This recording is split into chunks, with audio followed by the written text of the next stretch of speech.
Hello and a warm welcome. You are tuned in to the Indraprastha channel of Akashvani, Delhi. New GST rates have been announced by the Government of India. This unified tax system combines various indirect taxes and aims to make taxation simpler and more transparent for both businesses and consumer. How does GST benefit agriculture and farmers? To know in detail, listen now to this insightful interview with Shri Rajendra Chaudhary, Additional Director General, Press Information Bureau, Ministry of Information and Broadcasting, who is also currently associated with the Ministry of Rural Development, Government of India. The interviewer is Kaushik Roy. We are privileged to have in the studios today Shri Rajendra Chaudhary, Additional Director General, Ministry of Agriculture and Farmers Welfare and Rural Development. First of all, sir, thank you so very much for joining us in the studios today. And as the Navaratras are just days ahead and the country already is in a celebratory mood because in the recent GST Council meeting, a slew of changes have been announced by the Honorable Finance Minister, and it seems to be early Dashera, Diwali, Durga Puja. I mean, a very good omen for the festivals that we are going to celebrate soon. First of all, sir, as we know, the Annadatas, our farmers, they play a very important role in our economy, and the government is also committed to this saying that Annadata Sukhi Bhava. The Honorable Prime Minister also has mentioned this many a time. So, first of all, we would like to know from you, sir, about the benefits that the reduction in GST for agriculture and rural development sector, especially our farmers, how are they going to be benefited? I would say that the announcement that was made by our Honorable Prime Minister on 15th August, it was implemented by 56th meeting of GST Council, and it is going to bring significant benefits to our farmers. In fact, we are going to reduce GST from 12 to 5% on agriculture goods such as tractors, agriculture, horticulture, forestry machinery for soil preparation, harvesting, threshing machines, straw, fodder balers. We are going to make a significant difference to the farmers' income because they are going to pay so much less on the inputs now. Right. In fact, our Honorable Agriculture Minister had a specific press conference regarding this in Bhopal a few days back, and he listed out certain benefits. For example, if you want to buy a tractor of 35 HP capacity, right now GST is 12% and you have to pay something like 70,000 for 12% GST. And when you are going to pay GST at the rate of 5%, that is 29,000, the farmer is going to save straight away a amount of 41,000. Right. If we talk about power tiller of 13 HP, I can give you similar examples where the farmer presently pays a GST of around 21,000. Now he'll pay something around 12,000. If we talk about power weeder, seed cum fertilizer drill, harvester combine, just think of 14 feet cutter bar. I'm just giving you one small example. Right now the pricing is around 26,80,000, and the farmers pay GST of 12%, which is like 3,22,000. Now when he is going to pay 12% GST, then he is going to straight away save 1,88,000. So right. If I am going to save 1,88,000 on a major equipment, obviously each and every farmer gets benefit out of that. So I think that is very, very significant. And more importantly, the rationalization of the processes. Sometimes we only talk about the reduction of rates. Right. But I think what is equally important is within 3 days you are going to get your GST registration. The simplification of processes itself is a big benefit, and I'm sure that is going to be like a major landmark reform. In fact, some economists have even commented that the way 1991 reforms put us into a new path of competition and global competitiveness, this particular reform of GST is again going to make us globally competitive, particularly when we talk about tariffs and all those things that we are witnessing all around us. So I must say that as you rightly said, it is a great Diwali bonanza, Dashera bonanza, Durga Puja bonanza, and it comes at the right time. Sir, these, you talked about the amounts that the farmers would be saving when they buy heavy machinery or equipment. And also, this money that is saved, they can be channelized into their other agricultural avenues. And so this is going to have a multiplier effect, think? Certainly. I think the impact is going to be two-way. One is on farmer as a consumer. Right. When I'm a consumer and I'm using fast-moving consumer goods, I'm using virtually all the products that any other urban consumer will be using most of the time. I'm going to save on my expenditure. So that adds to my saving, and my saving addition means ultimately I will spend it on the economy. I'll consume something. You're right. Second is when as a farmer I become competitive, my prices, input prices go down. So I'm in a position to deliver in export market. So we have seen that recently there was some impact of US tariffs on our shrimp exports or maybe on some fisheries export. But with these kinds of measures being announced, I'm sure not only we'll find out new markets, but we will also make ourselves so much competitive that no one else will be able to capture our market share, rather will be increasing the market share. And fortunately, there has been again talks of US-India trade deal going positively shortly. So I think that will be a double bonanza. That what acted like a crisis is turning into an opportunity. As our Honorable Prime Minister rightly says, आपदा में अवसर. हमने एक आपदा को अवसर में परिवर्तित कर दिया. Absolutely. We had a kind of a hit. We immediately moved. We had a great, I would say, tariff rationalization structure or agreement with United Kingdom. Now we are moving ahead with entire European Union. Next week, I think there are some important meetings lined up.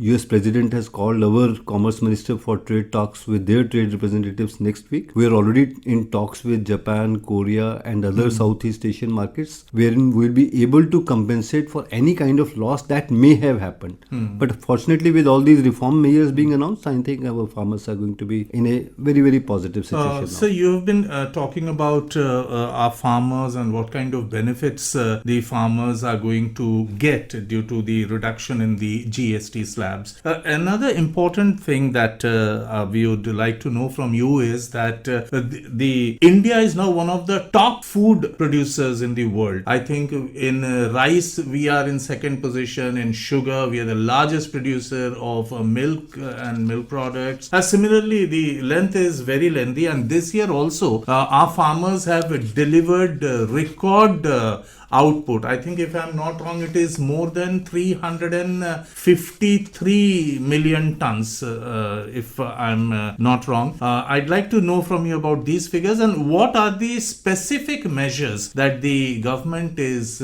making to keep the farmers happy so that the production can reach newer heights. I think we need to go back to the past decade or so, and then we will understand the phenomenon growth that our agriculture has exhibited. I'll give you some figures. Right. You rightly said already more than 355 million tons. Back around 11 years back, we were 265 million. Today we are exceeding 355 million tons of production, agriculture output. And not only we are now fulfilling the needs of our domestic consumption, we are into export market in a big way. And whether it is rice, wheat, jowar, bajra, maize, ragi, barley, gram, you name any crop, and we are certainly doing well. And let us not downplay, or I think we must amplify the fact that sometimes there is some kind of politicking around MSP. But the facts speak something else. The facts speak that while in 2014-15 we were procuring 14 kharif crops around 79 million tons. During the period prior to that, 10 years back,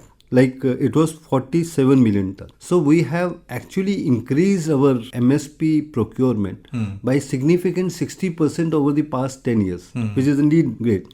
And for example, I come from district Palwal in Haryana. So we have a very strong growth in terms of wheat and paddy. Now MSP for wheat, as a farmer, if I talk about, I also have my agriculture fields. Around 11 years back, I was getting 1400 per quintal. Today I'm getting 24-25 per quintal. That's almost double. It's almost double. And when you compare it to the fact that the inflation has been at modest figures relatively, that adds to my income, because inflation is moderate while my growth in MSP is very good and simultaneously productivity has increased. आज से कुछ साल पहले हम कहते थे कि 40 मन का खेत हो गया था, अच्छा हो गया. अब हम 55-60 मन की बात कर रहे हैं. मैं मन की बात कर रहा हूँ हरियाणा में, बिकॉज देयर मन is 40 kg. Yes, sir. So we were producing 25 quintals maybe per acre maybe 10 years back. Today we are talking about 30-35 kind of quintals, and add it to the value, I think we are certainly in a much better position. Similarly, another very interesting fact is that as MSP payment, I'll just take out the example of wheat.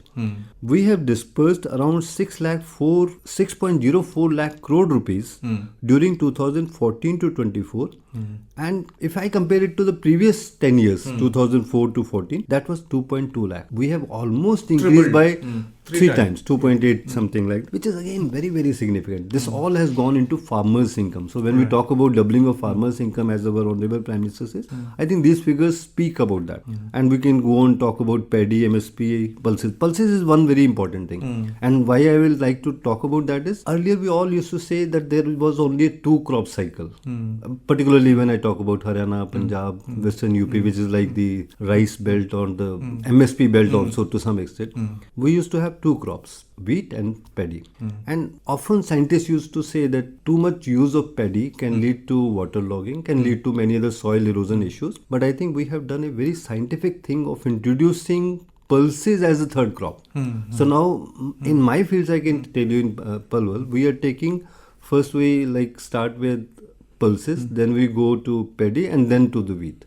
So pulses act as a kind of buffer between paddy and wheat. Not only my crop cycle, like my productivity is improving, but I'm restoring back the soil abilities by introducing a crop which is actually beneficial from a scientific point of view. And I'll again give you an example of pulses. We had an increase of 74 times of procurement of pulses on MSP from 1.52 lakh metric tons during 2009 to 14 and to around 83 lakh million tons during 20 to 25. 74 times procurement of pulses. So we always talk about wheat and paddy. We forget that we have done a great work in pulses.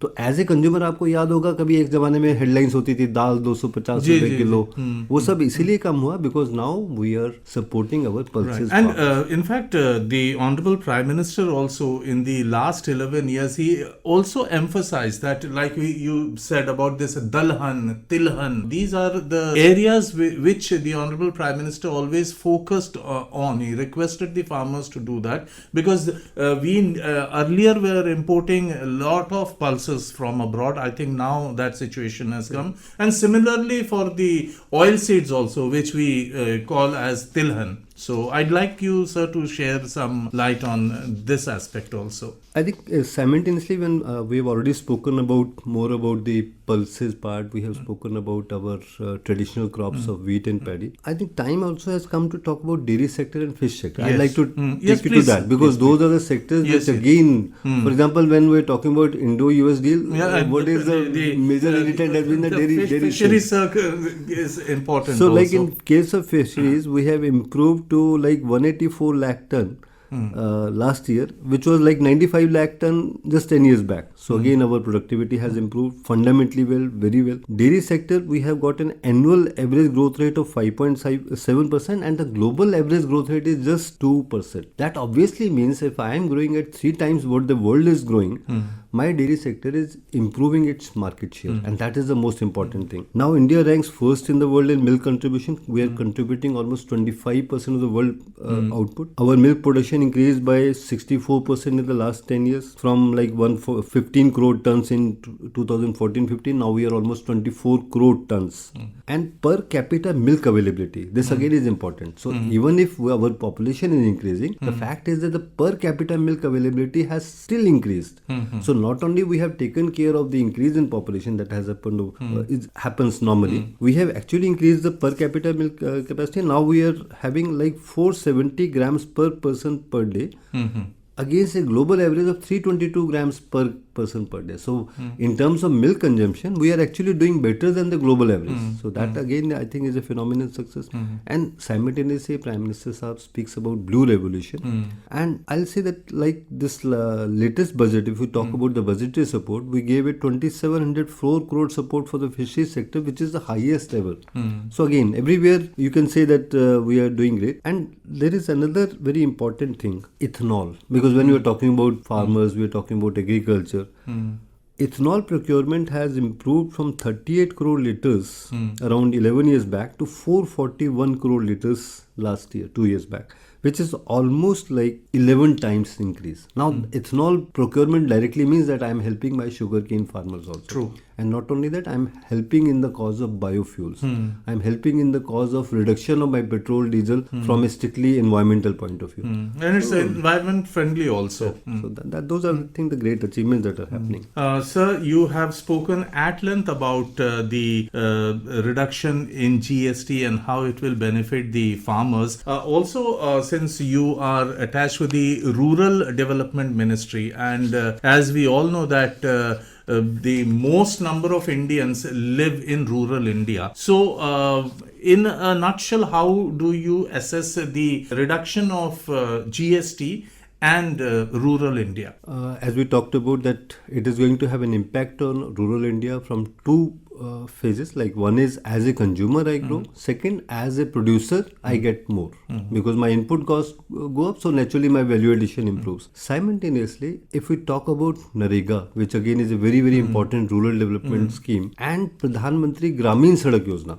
In fact, this year 2025 we are going to have triple 25, which is a very interesting figure. We are going to complete 25 years of Pradhan Mantri Gramin Sadak Yojana. Yes. We are going to complete almost 25 lakh kilometers of rural construction, road construction by December. Gramin Sadak Yojana. Gramin Sadak Yojana. And I think there is going to be a major celebration of that on 25th December to coincide with the Atalji's birthday, with the anniversary of Vajpayee, because he was the brainchild behind the Pradhan Mantri Gramin Sadak Yojana. So today we are in fact now going within the Gramin Sadak Yojana, we are diversifying into even smaller roads, not just inter-village connectivity. Within the intra-village connectivity, if there is a habitat of 500 people somewhere having a small kind of a pocket, we are going to construct roads for that. Proposals have been invited. We are going to have, and one more important thing, how we are going to use digital technology for our rural development. Each and every road now we have a geotagging. The quality can be monitored using a dashboard being monitored at the central level. The actual photographs can be directly uploaded on the portal, so no more that somebody does not construct and you put up the papers. Everything is going to be recorded digitally. And similarly, every work being done under Narega is going to be digitally recorded. So someone has to upload the photograph, someone has to upload the photo of the work done, the videos of the work done. So everything, that I would say that in terms of transparency and accountability, the digital revolution that has silently taken place in this country, particularly post-COVID, that is also increasing the efficiency of the government sector. Right. तो अब ये नहीं कह सकते कि नरेगा में funds हुआ तो पता नहीं सरपंच और गांव में कुछ मिलके गड़बड़ हो गया. अब सब कुछ हम डिजिटली रिकॉर्ड कर रहे हैं, इसलिए कुछ एरियाज में आप देखेंगे थोड़ी थोड़ी resistance. And then, sir, another biggest benefit is that the jam trinity, the Jandhan Aadhar mobile. So there is no pilferage, there is no leakage, there is no middleman, there is no parchi anywhere, to the best that we know, because benefit is reaching the beneficiary directly. That is what, you rightly spoke about the post-COVID revolution. I think even the world looks at India with awe, because here we can pick up a phone and pay, as you rightly mentioned about milk. Nowadays, out of 10 customers, I think hardly 2 people would pay in cash. Mostly they pay through looking at the, that icon, and the money is directly credited to the seller's account. So this is a great revolution. I would say this jam thing, Jandan accounts, we already crossed 54 crores. And when we are talking about digital payment, it is a matter of pride for us that as per the global transactions conducted digitally, we are now having a market share of 44%. Right. Just imagine. Like, you can we all know that ultimately the technological revolution started somewhere from the Western world, whether it was internet, computers, everything started from there. But now we have started beating them. Yes, and we have made it very easy for the public. Nowadays, earlier the thing is, we could only, it was so-called the educated people who could use that. But now, people, most of the payments, whether it is for even to buy an ice cream or maybe peanuts somewhere when we go to a garden but there is absolutely no one would even ask you for cash.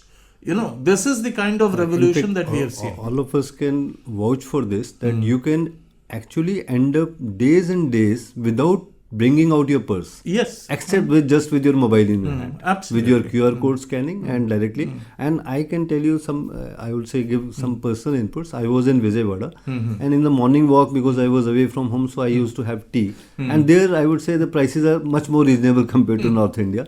Tea used to be priced at 7 rupees. Now how do you pay 7 rupees? But True. every person was accepting your QR code payment, your digital payment.